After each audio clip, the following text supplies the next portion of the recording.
قصة ترويها من عاشت أحداثها. تقول هي امرأة متزوجة وعندها ولدان. تقول كانت السعادة تخيم على منزلنا، وفجأة بدأت المشاكل في هذا البيت. بدأ الزوج دائما غاضب، تقول ما نراه يضحك، الأبناء دائما في مشاكل، الزوجة دائما في غضب، البيت كأن نارا قد أحاطت به من كل جهة، حتى قارب الأمر على الطلاق.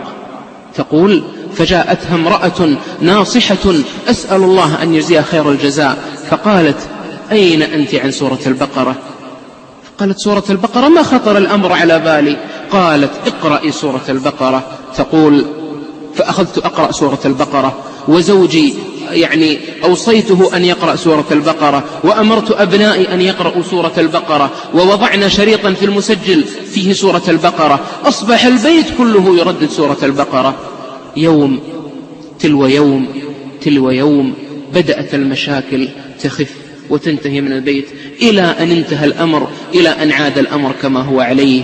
تقول وعاد زوجي ذاك الضاحك الذي كنت أعرفه، وعادوا أبنائي أولئك الأبناء الطيبين الذين أعرفهم. تقول وفي يوم من الأيام جاء زوجي وأكلنا طعام الغداء، ثم دخل لينام قبل صلاة العصر، ودخلت لأنام. تقول فلما نمت رأيت رؤيا عجيبة.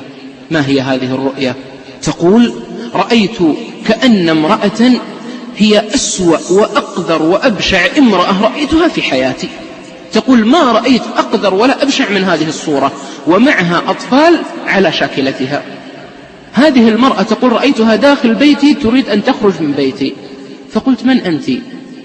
قالت نحن من أهل الأرض، نحن من الجن، أردنا مجاورتك في بيتك ولكنك طردتينا بسورة البقرة، حسبي الله عليك، طردتينا بسورة البقرة.